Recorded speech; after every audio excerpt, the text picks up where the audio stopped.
بسم اللہ الرحمن الرحیم نحمدہ ونصلی علی رسولہ الکریم وعلی آلہ واصحابہ اجمعین۔ آج کی گفتگو کا عنوان ہے علم حدیث دور جدید میں۔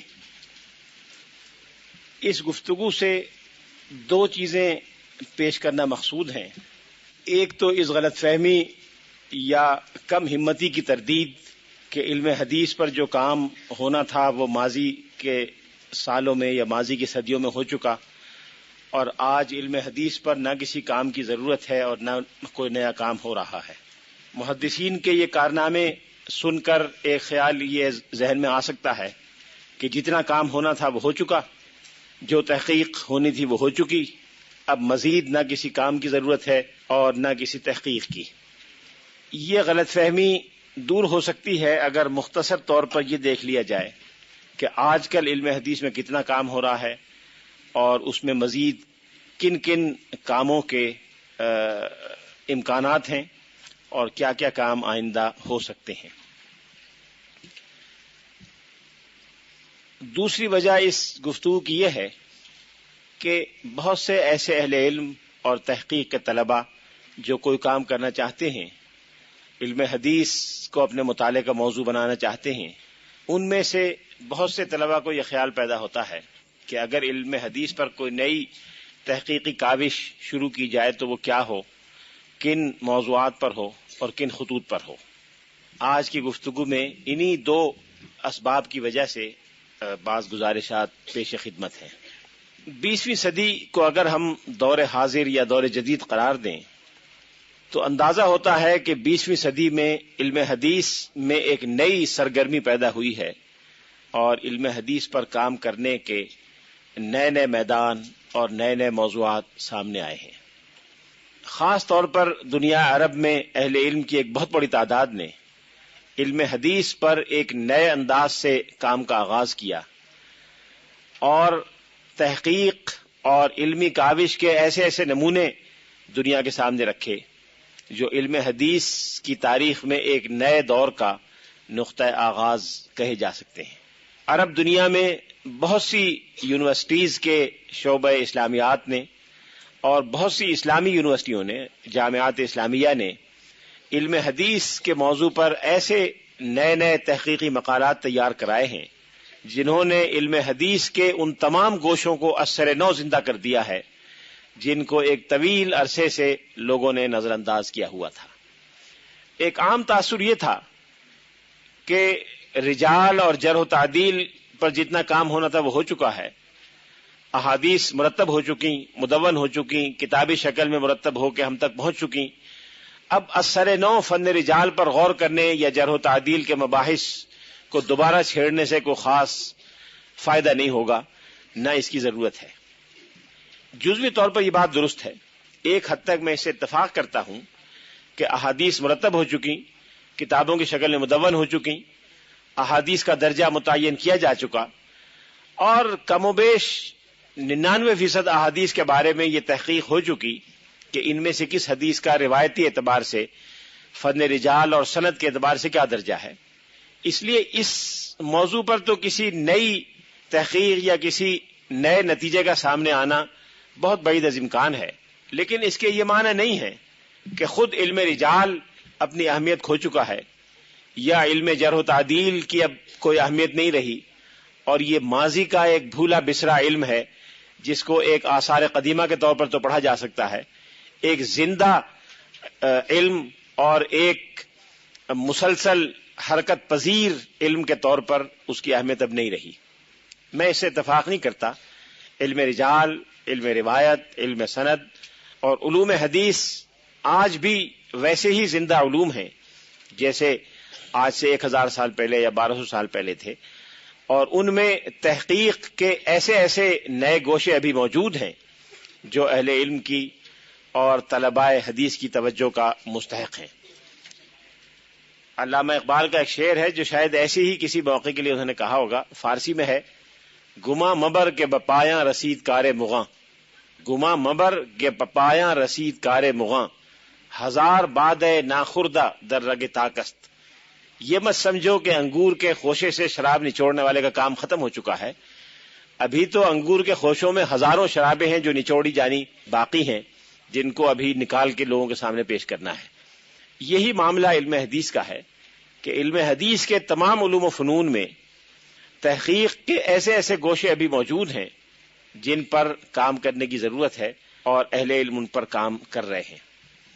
اس معاملے میں دنیا عرب کی یونیورسٹیوں نے، خاص طور پر سعودی یونیورسٹیز نے، جامع ازہر نے، اور شام اور مراکش کی یونیورسٹیوں نے علم حدیث کے موضوعات پر قابل ذکر ذخیرہ پیش کیا ہے، اور علم حدیث کو ایک نئے انداز سے مرتب کرنے کی طرح ڈالی ہے۔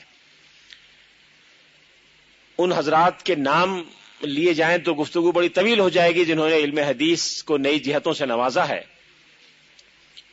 ایسے حضرات کی تعداد بھی درجنوں سے بڑھ کر سینکڑوں میں ہے جو آج عرب دنیا کے گوشے گوشے میں بیٹھ کر علم حدیث اور علوم حدیث پر نئے انداز سے کام کر رہے ہیں۔ ان میں سے بعض کا ذکر میں آج کی گفتگو میں کروں گا۔ اس کے ساتھ ساتھ مسلمان کا کام یہ ہے کہ اچھی بات کی تعریف کرے اور بری بات کی برائی کی نشاندہی کرے۔ ہم مستشرقین کے کاموں پر تنقید کرتے ہیں۔ مستشرقین کے جو کام تنقید کے قابل ہیں ان کی تنقید کرنی چاہیے۔ جہاں جہاں غلطیاں ہیں ان غلطیوں کی نشاندہی کرنی چاہیے۔ جہاں جہاں اسلام کے بارے میں غلط فہمیاں پیدا ہوئی ہیں یا پیدا کی گئی ہیں ان کا ازالہ کیا جانا چاہیے۔ اس کے ساتھ ساتھ جہاں مستشرقین نے کوئی اچھا کام کیا ہے اس کا اعتراف بھی کرنا چاہیے۔ مستشرقین کا کیا ہوا ایک غیر معمولی کام المعجم المفہرس لالفاظ الحدیث کی ترتیب ہے، جس کا شاید میں نے پہلے بھی ذکر کیا تھا۔ یہ مستشرقین کی ایک جماعت نے سال ہا سال کی کوشش کے بعد تیار کی ہے۔ یہ بڑے سائز کی 7-8 جلدوں میں حدیث کا ایک انڈیکس ہے جو ابجدی ترتیب کے حساب سے ہے۔ آپ کو حدیث کا کوئی ایک لفظ بھی یاد ہو تو آپ اس سے 8 کتابوں میں موجود احادیث کا پتہ چلا سکتی ہیں۔ صحاح ستہ، موطا امام مالک، مسند امام احمد اور مسند دارمی، 9 کتابوں کا اس سے پتہ چل جاتا ہے۔ آپ کو مثال کے طور پر یہ یاد ہے کہ مثلا حضرت جابر بن عبداللہ کی حدیث ہے کہ انہوں نے ایک اونٹ خریدا اور وہ اونٹ رسول اللہ صلی اللہ علیہ وسلم نے ان سے لے لیا۔ اب آپ کو جمل کا لفظ معلوم ہے، باقی کوئی الفاظ یاد نہیں ہیں، یہ بھی یاد نہیں کہ صحابی کون سے تھے، تو آپ جمل میں الفابیٹیکل اس کتاب میں تلاش کر لیں، جمل کی احادیث دیکھیں تو آپ کو وہ احادیث مل جائیں گی جس میں حضرت جابر کے اونٹ خریدنے کا اور رسول اللہ صلی اللہ علیہ وسلم سے معاملہ کرنے کا ذکر ہے۔ یہ اتنا بڑا کام ہے کہ جب کوئی شخص علم حدیث پہ کام کر رہا ہو اور احادیث کے حوالے تلاش کر رہا ہو اور اس کتاب سے مدد لے تو اس کو اس کی اہمیت کا اندازہ ہوتا ہے۔ یہ ان چند کتابوں میں سے ہے جو حدیث کے طلبہ بہت کثرت سے استعمال کرتے ہیں، اور علم حدیث کا کوئی استاد اور کوئی محقق اور کوئی مصنف اس کتاب سے مستغنی نہیں ہو سکتا۔ یہ مستشرقین کا ایک کارنامہ ہے، ہمیں اس کا اعتراف کرنا چاہیے۔ انہوں نے اچھی کاوش کی ہے، ہم اس کی قدر کرتے ہیں۔ اس کے ساتھ ساتھ مستشرقین کا ایک اور کام جو دور جدید میں ہمارے سامنے آیا، جس کی وجہ سے مسلمانوں نے بھی اس طریقہ کار کو اختیار کیا، وہ کتابوں کی ایڈیٹنگ کا ایک نیا اسلوب ہے۔ ہمارے زمانے میں اسلامی دور میں کتابیں چھپتی تھی، اس میں نہ کوئی پیراگراف ہوتا تھا، نہ گنتی ہوتی تھی، نہ انڈیکس ہوتی تھی، نہ فہرست ہوتی تھی، اور کتاب شروع سے شروع ہو کر اور ساری کتاب ایک ہی پیراگراف ہوتی تھی۔ میرے پاس ایک کتاب ہے جو 12-15 جلدوں میں ہے، پوری کتاب ایک ہی پیراگراف ہے۔ کچھ پتہ نہیں چلتا کہ نیا مضمون کہاں سے شروع ہوا ہے، اس میں کیا بیان ہوا ہے۔ جس زمانے میں اہل علم اپنے حافظے اور یادداشت میں بہت اونچے مقام پر فائز تھے، ان کو شاید یہ یاد ہوتا ہو کہ کس کتاب میں کہاں کی کیا بات لکھی ہوئی ہے، لیکن جب ہمتیں کم ہو گئیں، حوصلے پست ہو گئے، تو اس لیے اب یہ دشوار ہو گیا کہ اتنی بڑی کتاب میں کوئی چیز تلاش کی جائے تو کیسے تلاش کی جائے۔ اس میں بڑی مدد ملی مستشرقین کے اسلوب سے۔ مستشرقین نے کتابوں کو ایڈٹ کرنے کا اور شائع کرنے کا ایک نیا طریقہ اختیار کیا، جس پر اب دنیا اسلام میں بھی عمل ہو رہا ہے، اور نئی نئی کتابیں تحقیق ہو کے سامنے آ رہی ہیں، جس میں کتاب کو مناسب انداز میں پیراگرافوں میں تقسیم کیا گیا، اس کے مندرجات کو انڈیکس کیا گیا، ان کے اشاریے مرتب کیے گئے، فہرستیں مرتب کی گئیں، اس کتاب کے موجودہ نسخوں سے اس کا تقابل کیا گیا اور صحیح ترین نسخے کی تعیین کا اہتمام کیا گیا۔ یہ اہتمام پہلے بھی ہوتا تھا، اب زیادہ سائنسی اور علمی انداز میں ہونے لگا ہے۔ اسی طرح سے اگر کتاب میں کسی سابقہ کتاب کا حوالہ ہے تو اس کتاب سے تلاش کر کے اس حوالے کی نشاندہی کی جائے تاکہ آسانی ہو جائے اور اصل کتاب سے مقابلہ کر کے رجوع کیا جا سکے. یہ طریقہ مغرب میں رائج ہوا، دنیا اسلام میں اس کو اختیار کیا، اچھا طریقہ ہے. اس طریقے کے مطابق حدیث کی بہت سی کتابیں شائع ہوئی ہیں جس سے استفادہ کرنا بہت آسان ہو گیا ہے. 20ویں صدی میں تاریخ حدیث پر بھی ایک بڑا اہم کام ہوا جس کا ذکر میں اختصار کے ساتھ پہلے کر چکا ہوں. یہ کام سب سے پہلے جس بزرگ نے شروع کیا تھا وہ مولانا سید مناظر حسن گیلانی تھے، جو حیدرآباد دکن میں جامعہ عثمانیہ میں اسلامیات کے استاذ اور بڑے مشہور عالم اور مفکر تھے. انہوں نے سب سے پہلے تاریخ تدوین حدیث کے نام سے ایک کتاب مرتب کی، اور تاریخ تدوین حدیث مرتب کرتے ہوئے انہوں نے مستشرقین کے ان اعتراضات کو سامنے رکھا جن میں یہ کہا گیا تھا کہ علم حدیث سارا کا سارا محض زبانی اور سنی سنائی باتوں پر مبنی ہے، اس کے پیچھے کوئی مضبوط اور ٹھوس علمی روایت نہیں ہے، اس لیے جو ذخائر حدیث کے نام سے آج پیش کیے جاتے ہیں وہ سارے کے سارے مشکوک ہیں. یہ بات مستشرقین 20ویں صدی کے شروع میں کہا کرتے تھے. مولانا مناظر حسن گیلانی نے تدوین حدیث پر ایک بڑی ضخیم کتاب مرتب کی جو غالباً 800-900 صفحات پر مشتمل ہے. اس میں انہوں نے اس اعتراض کو سامنے رکھ کر تدوین حدیث کی تاریخ کو ایسے مرتب کیا کہ یہ اعتراض خود بخود ختم ہو جاتا ہے اور وہ سارے شواہد سامنے آ جاتے ہیں جن سے یہ بات پتہ چلتی ہے کہ مستشرقین کا یہ اعتراض کتنا کمزور ہے، کتنا بے بنیاد ہے، کتنا غیر علمی ہے. مولانا مناظر حسن گیلانی رحمۃ اللہ علیہ کے اس کام کو ان کے شاگردوں نے آگے بڑھایا. ڈاکٹر حمید اللہ مرحوم ان کے براہ راست شاگرد تھے. ڈاکٹر حمید اللہ نے صحیفہ حماد ابن منبہ کو ایڈٹ کیا. یہ حضرت ابو ہریرہ رضی اللہ تعالیٰ عنہ کا مرتب کرایا ہوا ان کے تلمیذ خاص جناب حماد ابن منبہ کا مرتب کیا ہوا ذخیرہ تھا، جس کے قلمی نسخے جرمنی اور کئی دوسرے کتب خانوں میں موجود تھے. وہاں سے انہوں نے یہ نسخے حاصل کیے، اس کو ایڈٹ کیا اور اس پر ایک بڑا بھرپور مقدمہ لکھا، اور اس مقدمے میں انہوں نے یہ بات ثابت کی کہ یہ مجموعہ جو حضرت ابو ہریرہ کے زمانے میں تیار ہوا تھا، یہ حضرت ابو ہریرہ نے تحریری اور زبانی دونوں یادداشتوں کے ذریعے اپنے شاگردوں تک منتقل کیا. حضرت ابو ہریرہ کے شاگردوں نے تحریری اور زبانی دونوں طرح سے اپنے شاگردوں تک منتقل کیا، یہاں تک کہ یہ مجموعہ مرتبین کتب حدیث تک پہنچا. اس گویا مثال سے یا کیس اسٹڈی سے مستشرقین کا اعتراض غلط ثابت ہو گیا جس کی بنیاد پر وہ حدیث پر اعتراض کیا کرتے تھے.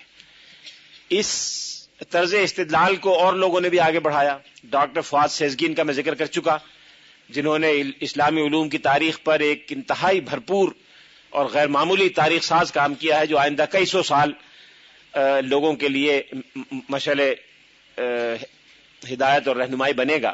جرمن زبان میں ہے، اس میں انہوں نے علم حدیث پر بھی کام کیا. ایک جلد پوری کی پوری علم حدیث کی تاریخ اور مخطوطات پر ہے. ان کا اپنا پی ایچ ڈی کا مقالہ صحیح بخاری کے ماخذ پر تھا. اس میں انہوں نے صحیح بخاری کے تمام ماخذ کا جائزہ لے کر اور ایک ایک کر کے بتایا کہ صحیح بخاری میں جو مواد ہے یہ آج کل کے اور دنیا کی تاریخ کے جو مستند ترین تاریخی ماخذ ہو سکتے ہیں اس کے ذریعے ان تک منتقل ہوا ہے. اس میں ایک لفظ اور ایک چیز بھی ایسی نہیں ہے جو علمی اعتبار سے ثابت نہ کی جا سکے. ڈاکٹر فؤاد سیزگین کا یہ کارنامہ غیر معمولی ہے. اب کوئی مستشرق یہ اعتراض نہیں کرتا کہ صحیح بخاری یا صحیح مسلم یا کسی اور حدیثی کتاب کا مواد غیر مستند ہے. انہوں نے دلائل سے یہ بات بالکل روز روشن کی طرح سے واضح کر دی.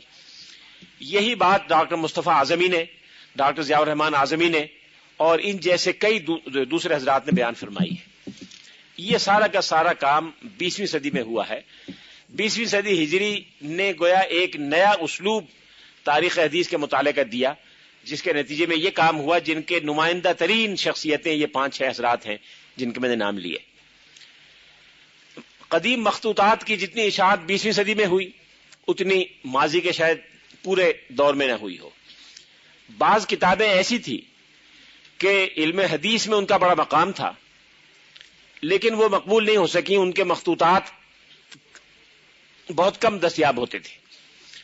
اس کی وجہ یہ تھی کہ جو بہتر کتابیں تھیں، زیادہ جامع اور زیادہ مکمل کتابیں تھیں، ترتیب کے اعتبار سے زیادہ اچھی کتابیں تھیں، انہوں نے بقیہ کتابوں سے مستغنی کر دیا.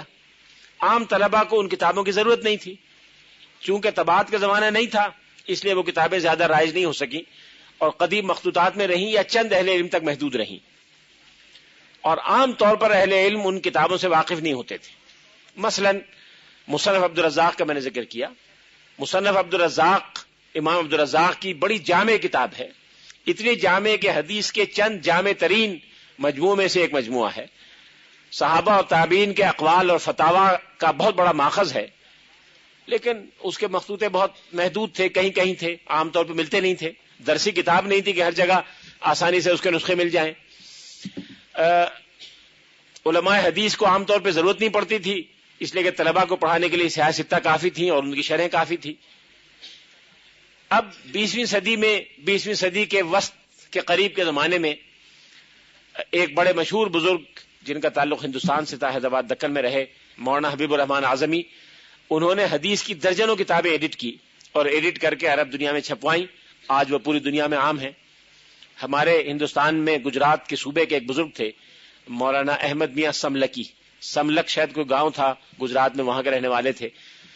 وہ بڑے صاحب علم آدمی تھے، ان کو اللہ نے دولت بھی بڑی دی تھی. ساؤتھ افریقہ میں ان کا خاندان کا حصہ آباد ہے، گجرات میں آباد ہے، کراچی میں آباد ہے. ان کو اللہ نے اتنی غیر معمولی دولت دی ہے کہ میں نے خود اس دولت کے نمونے دیکھے ہیں. ان میں سے ایک صاحب کی سونے کی کان جوہانسبرگ میں نے خود جا کے دیکھی، اس سے سونا نکلتا ہے، فروخت ہوتا ہے. ان کو اللہ نے یہ توفیق دی کہ انہوں نے ایک بہت بڑا ادارہ قائم کر دیا جس سے یہ ساری کتابیں شائع ہوئیں. مصنف عبدالرزاق انہوں نے اپنے خرچے شائع کی اور پوری دنیا میں مفت تقسیم کرا دی. پیسہ اللہ تعالیٰ دے تو اتنی ہمت بھی دے. یہ سارا کام 20ویں صدی میں ہوا. آج مصنف عبدالرزاق دنیا کے ہر کتب خانے میں اور ہر بڑی اسلامی لائبریری میں موجود ہے. اسی طرح سے امام حمیدی جو امام بخاری کے استاذ ہیں، امام بخاری کے استادوں میں ان کا نام بڑا نمایاں ہے. ان کی ایک کتاب تھی مسند الحمیدی کے نام سے مشہور تھی، وہ عام طور پہ نہیں ملتی تھی، کہیں کہیں اس کے نسخے مخطوطے موجود تھے. مولانا حبیب الرحمان اعظمی نے اس کو ایڈٹ کیا اور انہی بزرگ نے اپنے خرچ پہ اس کو شائع کرا دیا.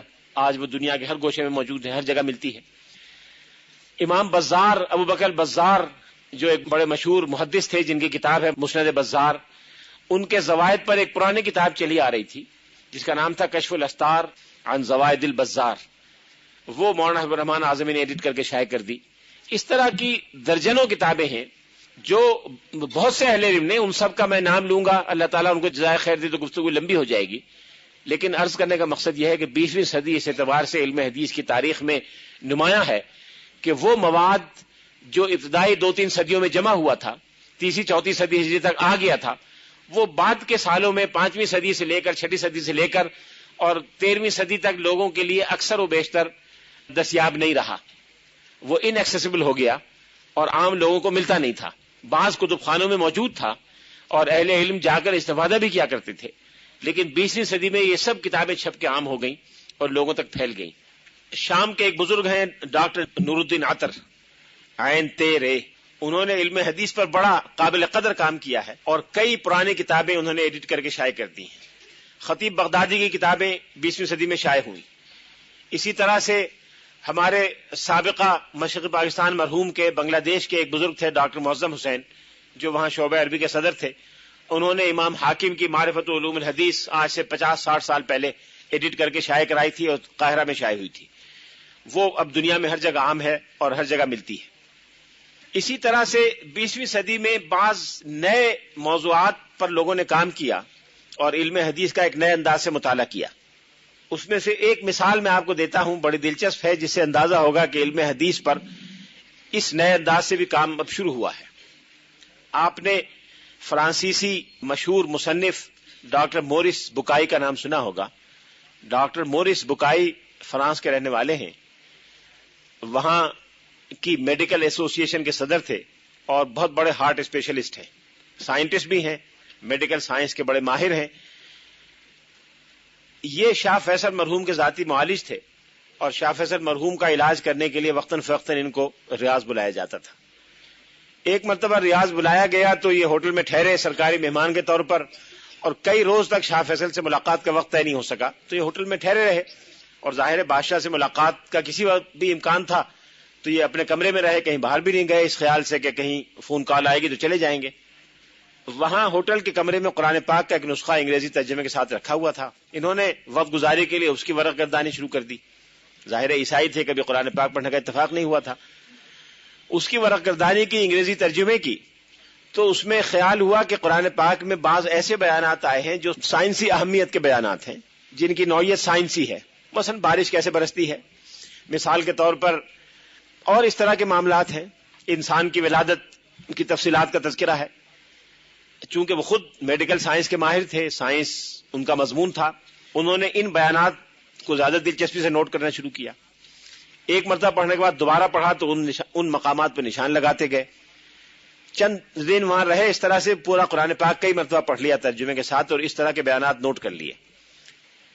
اس سے ان کے دل میں خیال پیدا ہوا کہ اگر اسی طرح کے بیانات جو بائبل میں ہوں ان سے قرآن پاک کے بیانات کا تقابل کیا جائے تو دلچسپ چیز ہوگی. انہوں نے واپس جانے کے بعد اس مشغلے کو جاری رکھا اور بائبل میں جو بیانات تھے ان کی نشاندہی کی. پھر ان دونوں بیانات کا تقابلی مطالعہ کیا. اس تقابلی مطالعے میں انہوں نے خالص سائنسی معیار سے کام لیا. ظاہر مسلمان نہیں تھے، کوئی عقیدت مندی قرآن کے ساتھ نہیں تھی. انہوں نے خالص آبجیکٹولی اور ایک سائنسی تحقیق کے پیمانے سے قرآن پاک اور بائبل کے بیانات کو دیکھا، اور اس نتیجے پر پہنچے کہ قرآن پاک میں جتنے سائنسی نوعیت کے بیانات ہیں وہ سب کے سب درست ہیں، اور بائبل میں جتنے سائنسی نوعیت کے بیانات ہیں وہ سب غلط ہیں. تو انہوں نے ایک کتاب شائع کی، the Bible, Quran and science, جس کا اردو انگریزی ہر زبان میں ترجمہ ملتا ہے. اس کتاب کے لکھنے کے بعد ان کی دلچسپی اسلامیات سے بڑھ گئی. انہوں نے تھوڑی سی عربی بھی سیکھ لی، اور ڈاکٹر حمید اللہ سے ان کے مراسم اور روابط بڑھ گئے. دونوں پیرس میں رہتے تھے. بعد میں ان کو خیال ہوا کہ اسی طرح کا مطالعہ صحیح بخاری کا بھی کرنا چاہیے. تو انہوں نے صحیح بخاری کا مطالعہ بھی شروع کیا، اور صحیح بخاری میں جتنے سائنسی نوعیت کے بیانات تھے ان کو الگ ان کی فہرست بنائی.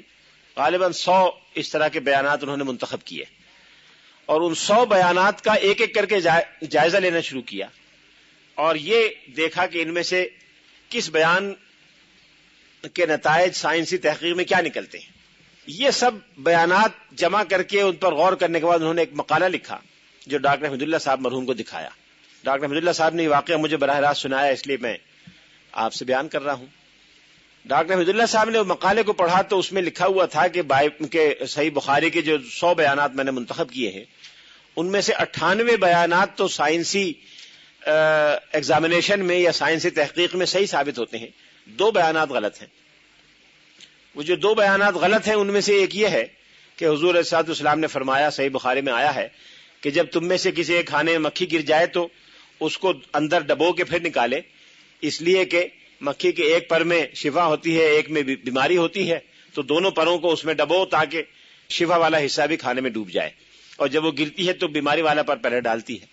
انہوں نے کہا کہ یہ غلط ہے، مکھی کے کسی پر میں شفا نہیں ہوتی ہے، مکھی تو گندی چیز ہے، کھانے میں گرے تو وہ کھانا ضائع کر دینا چاہیے، دودھ یا پانی پینے کی چیز یا جو بھی. ایک بات تو انہوں نے کہا کہ یہ سائنٹیفکلی غلط ہے. دوسری ایک اور روایت ہے صحیح بخاری میں آئی ہے، عرب میں ایک قبیلہ تھا عرنیین کا، بنی عرینا کہلاتے تھے. یہ لوگ ڈاکو مشہور تھے، اور یہ ڈاکوؤں کا قبیلہ تھا، پورے عرب میں ڈاکے ڈالا کرتا تھا. اس قبیلے کے کچھ لوگ مدینہ منورہ آئے. مدینہ منورہ آنے کے بعد انہوں نے اسلام قبول کیا، کم از کم دعویٰ کیا اسلام قبول کرنے کا، اور رسول اللہ صلی اللہ علیہ وسلم سے کچھ مراعات، کوئی مدد مانگی مالی مدد مانگی. رسول اللہ صلی اللہ علیہ وسلم نے ان کو مدینہ منورہ میں ٹھہرنے کا ٹھکانہ دیا اور ان کی مہمانداری کے لیے صحابہ کرام کو مقرر کیا. مدینہ منورہ کی آب و ہوا انہیں موافق نہیں آئی، وہ بیمار ہو گئے.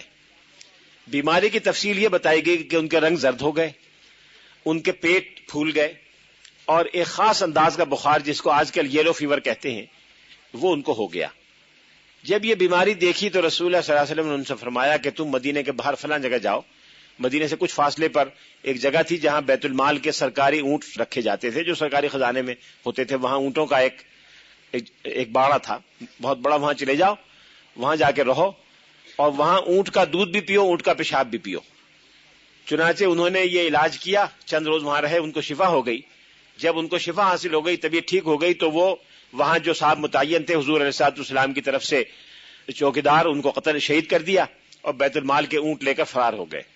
جب اونٹ لے کر فرار ہو گئے تو رسول اللہ صلی اللہ علیہ وسلم کو پتہ چلا، اور جن صحابی جو وہاں متعین تھے ان کو شہید کیا تو اس انداز سے کیا کہ ہاتھ پاؤں کاٹ کے اور ان کی آنکھوں میں گرم سریا گھسا کر آنکھیں پھوڑی اور زندہ ان کو ریگستان میں دھوپ میں چھوڑ کر چلے گئے.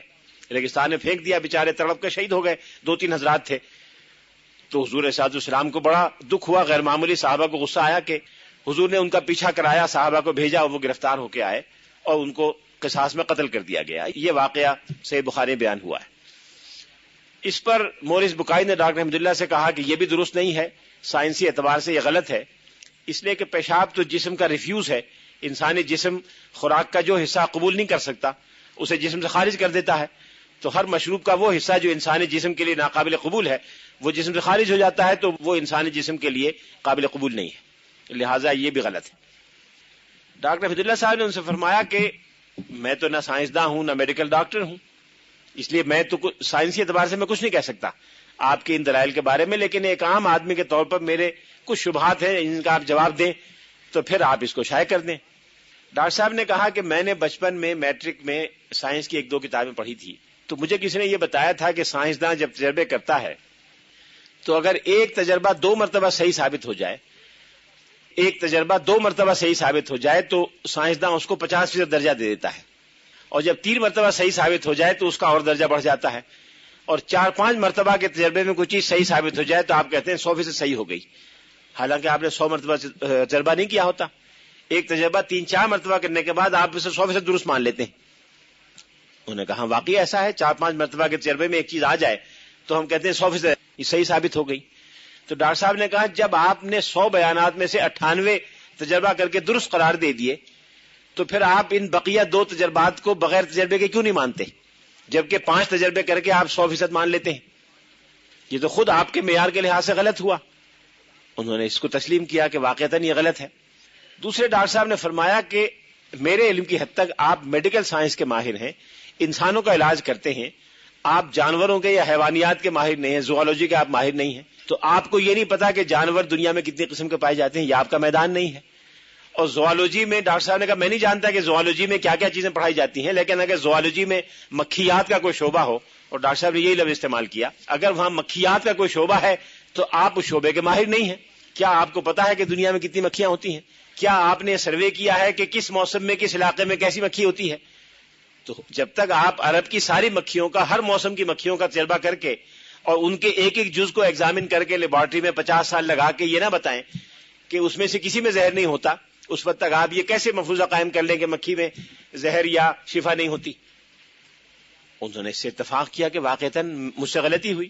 پھر ڈاکٹر صاحب نے کہا اگر آپ تحقیق کر کے ثابت بھی کر لیں تو یہ کیسے پتا چلا کہ آج سے 1400 سال پہلے ایسی مکھیاں نہیں ہوتی تھی؟ ہو سکتا ہے ہوتی ہوں، ممکن ہے اب وہ نسل ختم ہو گئی، جانوروں کی نسلیں آتی رہتی ہیں مٹتی رہتی ہیں، روز کا تجربہ ہے کہ ایک نسل جانوروں کی پیدا ہوئی بعد میں ختم ہو گئی، تاریخ میں ذکر ملتا ہے، سائنسداں بتاتے ہیں، مفروضے کر کے بتاتے ہیں کہ فلاں جانور اس شکل کا ہوتا تھا۔ انہوں نے کہا واقعی میں نے یہ غلط کہا۔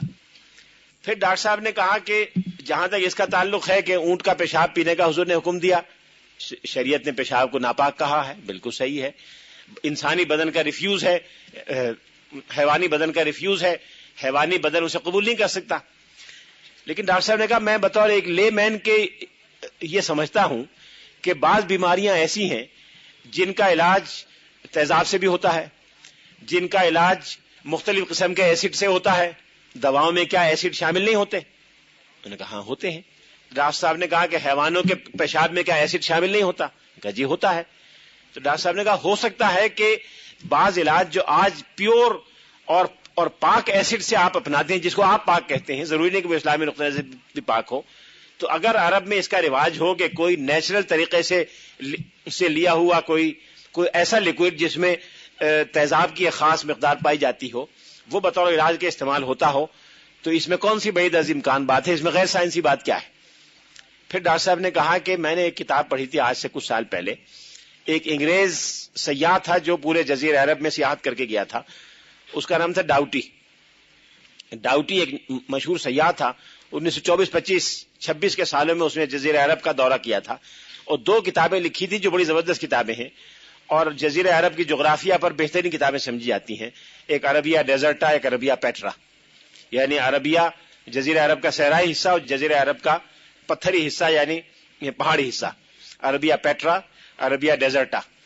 انہوں نے کہا کہ یہ شخص اتنا کثرت سے یہاں سفر کیا ہے، یہ اپنی یادداشت میں لکھتا ہے کہ میں جب جزیرہ عرب میں مقیم تھا تو مجھے ایک بیماری پیدا ہو گئی.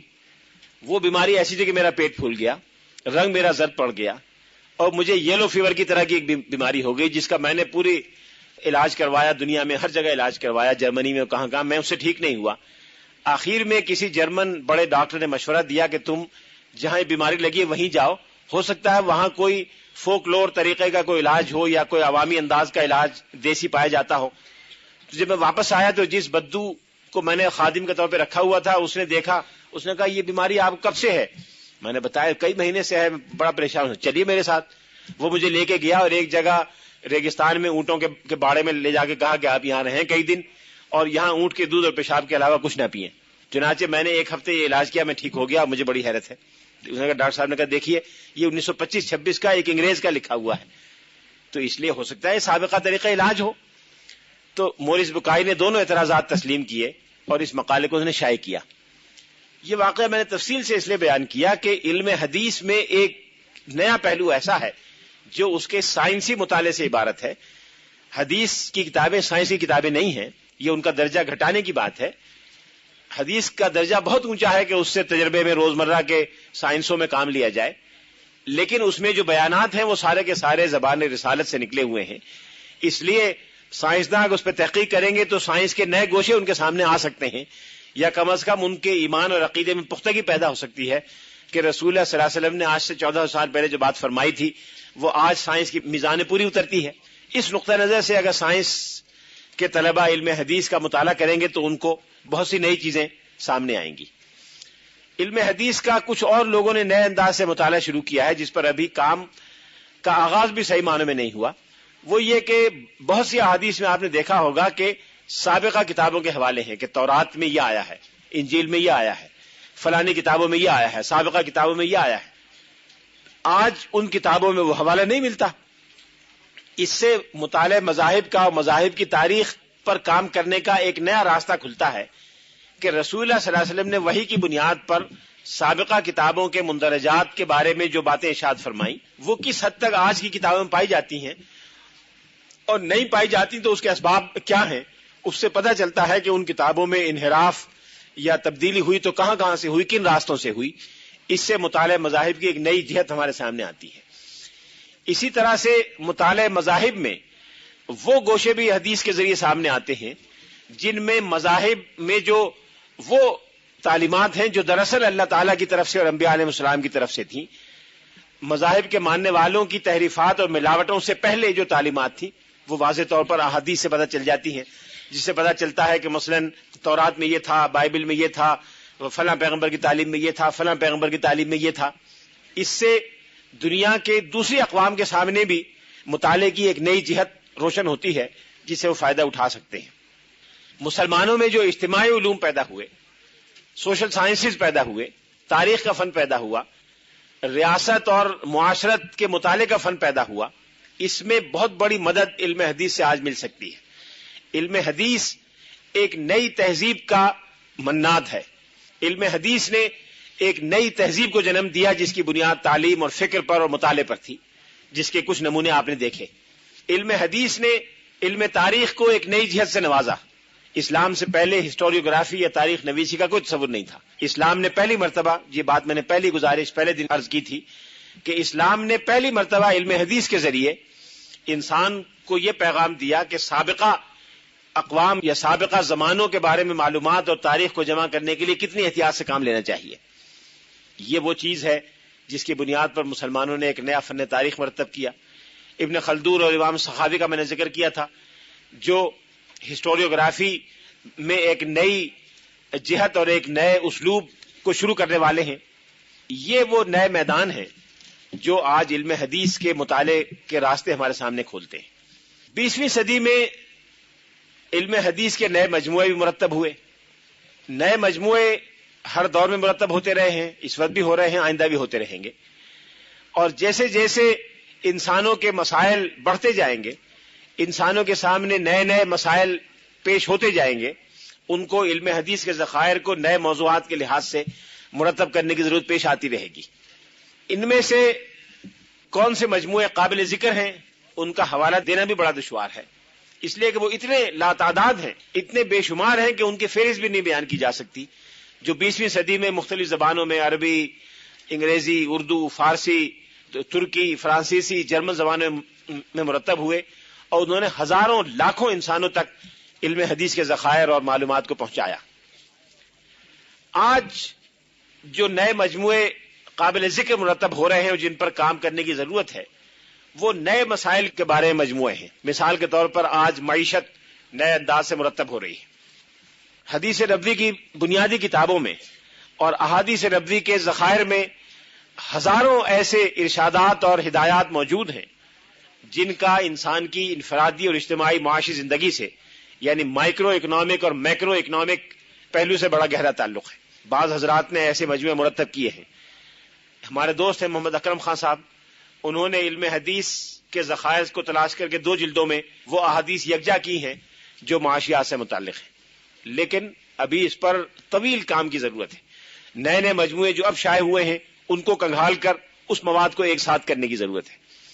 آج سے کچھ سال پہلے ایک شخص نے کام کیا تھا کہ علم حدیث کے تمام بنیادی مآخذ سے کام لے کر جو دستیاب ہیں ان سب سے کام لے کر وہ تمام احادیث جمع کی جائیں جن کا تعلق ریاست اور حکومت سے ہے۔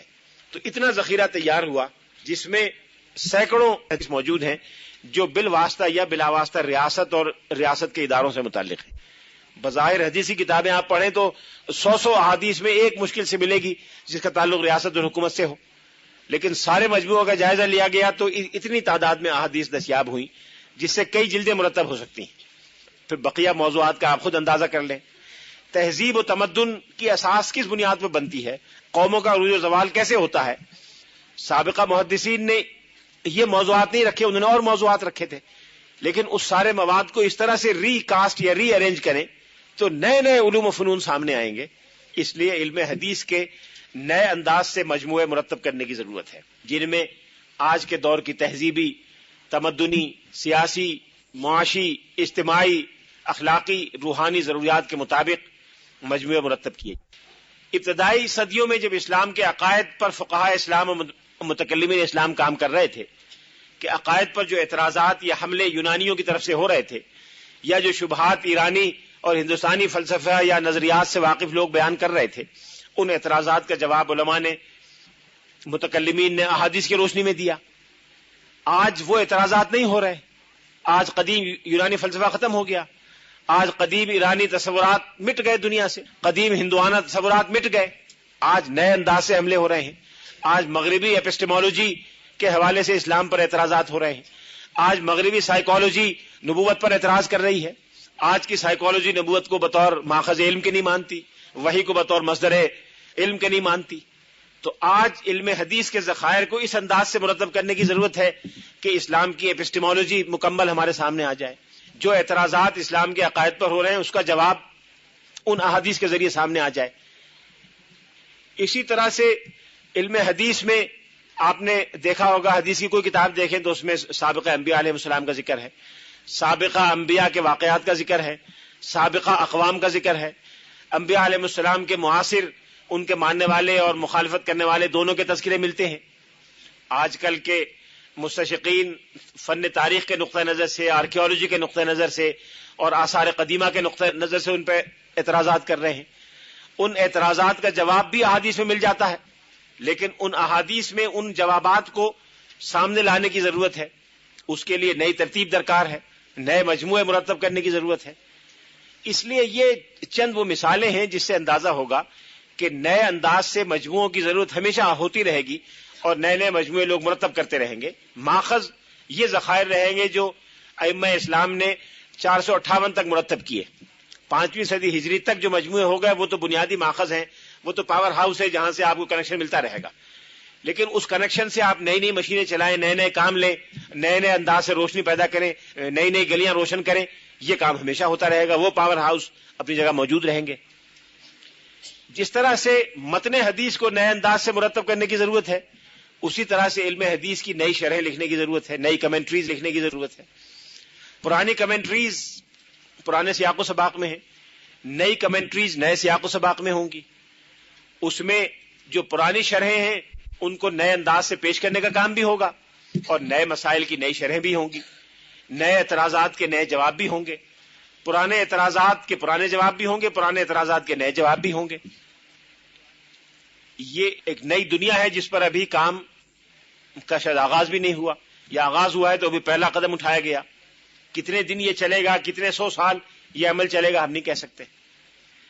پھر ایک نئی چیز جو علم حدیث میں کرنے کی ہے وہ یہ کہ ہمارے تمام سابقہ مآخذ جو حدیث کی شرحوں سے، تفسیرات سے اور کمنٹری سے متعلق ہیں، ان میں جو خطاب ہے وہ مسلمانوں سے ہے، ان مسلمانوں سے ہے جو دین کو جانتے ہیں، ان مسلمانوں سے ہے جو دین کو مانتے ہیں، ان مسلمانوں سے ہے جو حدیث و سنت پر ایمان رکھتے ہیں۔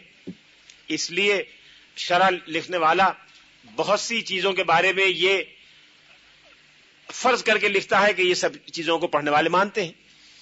آج کا پڑھنے والا بہت سی چیزوں کو نہیں مانتا، بہت سی چیزوں کے بارے میں وہ شک رکھتا ہے، نبوت کے بارے میں اس کو تأمل ہے، وحی بطور ذریعہ علم کے قابل قبول ہے کہ نہیں، ابھی اس کو ماننے میں تردد ہے۔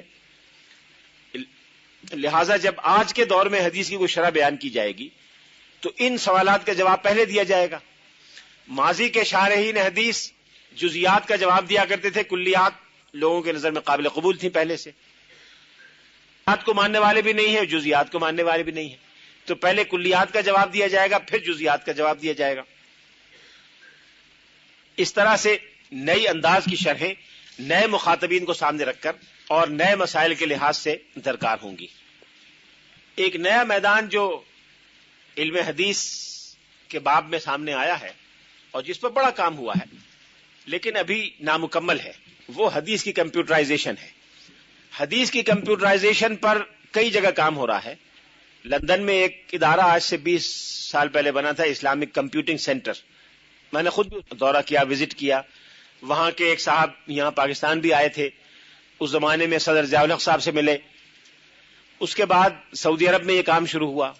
ڈاکٹر مصطفیٰ اعظمی جن کا میں کئی بار ذکر کر چکا ہوں، وہ یہ کام کر رہے ہیں۔ اسی طرح سے مصر میں اور کئی علاقوں میں شروع ہوا، اور بڑے پیمانے پر ایسے نمونے سامنے آئے ہیں، سی ڈی سامنے آئے ہیں۔ میرے اپنے استعمال میں ایک ایسی سی ڈی ہے جس میں حدیث کی 15-20 کتابوں کو سمو دیا گیا ہے۔ اس میں تمام صحاح ستہ، مسند امام احمد اور حدیث کی بڑی بڑی کتابیں موجود ہیں، اور آپ کمپیوٹر میں چند منٹ میں وہ سارا ذخیرہ آپ کے سامنے آ سکتا ہے، جس کے لیے کتب خانوں کی ضرورت پڑتی ہے۔ وہ چھوٹی سی سی ڈی اپنی جیب میں رکھیں اور کہیں بھی کمپیوٹر میں اس کو یوز کر لیں۔ یہ ایک مفید چیز ہے، لیکن ابھی حدیث کے متون بھی سارے کے سارے کمپیوٹرائز نہیں ہوئے۔ حدیث کی چند کتابیں کمپیوٹرائز ہوئی ہیں، یہ سارے متداول نہیں تھے، وہ سارے کے سارے کمپیوٹر میں فیڈ ہونے باقی ہیں۔ اس سے بھی زیادہ جو مشکل کام ہے وہ رجال کی کمپیوٹرائزیشن ہے۔ 6 لاکھ افراد کے بارے میں تفصیلات، اس تمام معلومات کے ذخیرے کے ساتھ جو اصحاب رجال نے اور جرح و تعدیل کے ائمہ نے جمع کیا ہے، اس کو کمپیوٹر میں فیڈ کرنا، اس کے لیے ایک نئے سافٹ ویئر کی ضرورت ہے۔ وہ سافٹ ویئر وہ آدمی بنا سکتا ہے جو خود محدث ہو، علم حدیث بھی جانتا ہو، سافٹ ویئر بھی جانتا ہو، علم حدیث بھی جانتا ہو، ورنہ سافٹ ویئر بنانا بڑا دشوار ہے۔ مثال کے طور پر میں نے عرض کیا تھا کہ بعض محدثین ہیں جو متشدد ہیں تعدیل اور تجریح میں، بعض ہیں متساہل ہیں، بعض معتدل ہیں، تو اب ان تینوں کو الگ الگ آپ کو کوڈ نمبر دینا ہوگا۔ متساہل کا کوڈ نمبر الگ ہوگا اور متشدد کا الگ ہوگا، معتدل کا الگ ہوگا۔ پھر متشددین میں لوگوں کے درجات ہیں، اس کو اسی سطح پر آپ کو رکھنا ہوگا۔ اس کے لیے کمپیوٹر میں سافٹ ویئر کی تیاری کی ضرورت ہے۔ جب یہ سارا کام ہو جائے تو پھر اس کی مدد سے یہ دیکھنا پڑے گا۔ ایک مثال میں عرض کرتا ہوں کہ علم حدیث میں ایک اصطلاح ہوتی ہے رجال میں، مدار سند۔ مدار سند اس کو کہتے ہیں کہ ایک محدث نے ایک حدیث مختلف راویوں مختلف سندوں کے ذریعے اس تک پہنچی، لیکن اوپر جا کر درمیان میں راوی ایک ہی ہے، پھر آگے چل کے اسی ایک راوی سے آگے بات بنتی ہے، اس کو مدار سند کہتے ہیں۔ مدار سند اگر کمزور ہے تو یہ سارے جو اونچے سے اونچے راوی ہیں یہ irrelevant ہو جاتے ہیں، اس لیے کہ مدار سند سے بات آگے کمزور ہو گئی۔ تو اگر نیچے کی سطح پر بہت مستند لوگ بھی ہیں تو اس کا مستند ہونا کوئی خاص فائدہ نہیں رکھتا۔ مدار سند اگر مضبوط ہے تو پھر یہ سب لوگوں کی مضبوطی فائدہ دے گی، اس لیے مدار سند کی بحث بڑی اہم ہے۔ مدار سند کا پتہ غیر معمولی یادداشت اور غیر معمولی مطالعے سے چل سکتا ہے۔ میرا کافی عرصے سے یہ خیال ہے کہ اگر کمپیوٹرائزیشن ہو جائے تو مدار سند کا تعین شاید آسان ہو جائے، اس لیے کمپیوٹر میں آپ ہر حدیث کی سند کو فیڈ کر دیں گے، اور فیڈ کرنے کے بعد یہ معلوم ہو جائے گا کہ وہ نام کہاں کہاں مشترک ہے، کمپیوٹر سے پتہ چل جائے گا کہ مدار سند کہاں کہاں ہے، لیکن یہ کمپیوٹر والے بتا سکتے ہیں کہ مدار سند کا تعین کرنے میں کیا کیا کرنا پڑے گا، اس کا سافٹ ویئر کیسے ہوگا۔ اسی طرح سے جرح و تعدیل کا مواد جو لاکھوں صفحات پر پھیلا ہوا ہے، اس میں سے انتخاب کرنا، اس کا درجہ متعین کرنا کہ کس مواد کا درجہ کیا ہے، اتھینٹسٹی اور استناد کے کس درجے پر وہ مواد ہے، پھر اس کو فیڈ کر کے اس کے نتائج کمپیوٹر سے معلوم کیے جائیں۔ پھر حدیث کا جو درجہ ہے صحت میں، حسن میں اور ضعف میں، حدیث صحیح ہے تو کس درجے کی ہے، حسن ہے تو کس درجے کی ہے، یہ سارا کا سارا کام کمپیوٹرائزیشن کے ساتھ ابھی ہونا باقی ہے، اور اس میں وقت لگے گا۔ جب ایسے ماہرین سامنے آئیں گے جو حدیث کے علوم سے اچھی طرح واقفیت بھی رکھتے ہوں، کمپیوٹر میں کم از کم سافٹ ویئر بنانے کے ماہر ہوں، وہ اس کام کو کر سکتے ہیں۔ جب وہ کریں گے تو یہ کام آگے بڑھے گا۔ علم حدیث پر جو 20ویں صدی میں کام ہوئے ہیں، ان میں ایک بڑا موضوع فتنہ انکار حدیث کا رہا ہے۔ انکار حدیث پر زور شور سے جو لوگوں نے لکھا ہے، منکرین حدیث نے، وہ 20ویں صدی میں لکھا۔ اس سے پہلے اکا دکا لوگ لکھتے تھے، زیادہ اثر نہیں تھا۔ 20ویں صدی میں اتنے زور شور سے لوگوں نے لکھا کہ بہت سے لوگ اس سے متاثر ہو گئے، مسلمانوں میں بڑی تعداد میں لوگ گمراہ ہوئے۔ تو اس لیے علم حدیث پر لکھنے والوں کا ایک میدان یہ بھی تھا کہ منکرین حدیث اور حدیث کے مخالفین کے اعتراضات کو دور کیا جائے۔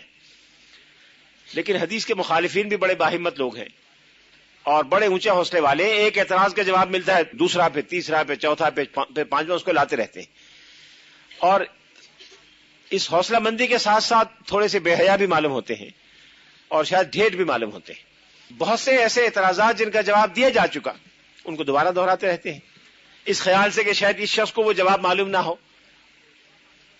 اگر آپ کو وہ جواب معلوم ہو جائے اور آپ متاثر نہ ہوں تو کسی اور اس کے سامنے وہ بات کو دہرائیں گے، وہ ایک ہی بات کو بار بار دہراتے رہتے ہیں۔ اس لیے ضرورت اس بات کی ہے کہ ان جوابات کو بھی بار بار بیان کیا جائے اور ان غلط فہمیوں کی بار بار تردید کی جائے۔ علم حدیث پر جو بنیادی اعتراض 19ویں صدی کے وسط سے شروع ہوا تھا کہ ہسٹوریکلی یہ چیز ثابت شدہ نہیں ہے، تاریخی اعتبار سے غیر مستند ہے، اس کی تو اچھی طرح وضاحت ہو گئی۔ اب کم لوگ یہ دہراتے ہیں، جو دہراتے ہیں وہ کم پڑھے لکھے لوگ دہراتے ہیں۔ کوئی پڑھا لکھا مستشرق، کوئی ذمہ دار انسان مغرب کا یہ اعتراض اپنی دہراتا، لیکن ہمارے یہاں لوگ دہراتے رہتے ہیں۔ اب دوسرے اعتراضات جو آج کل ہو رہے ہیں وہ حدیث کے مندرجات پہ ہو رہے ہیں۔ کچھ لوگ نیک نیتی سے کرتے ہیں، جیسے یہ دو مثالیں میں نے مورس بکائی کی تھیں، کچھ لوگ کم فہمی سے کرتے ہیں، کچھ ویسے کرتے ہیں۔ اس لیے ضرورت اس بات کی ہے کہ ان سب اعتراضات کا جائزہ لے کر علمی انداز میں ان کو واضح کیا جائے۔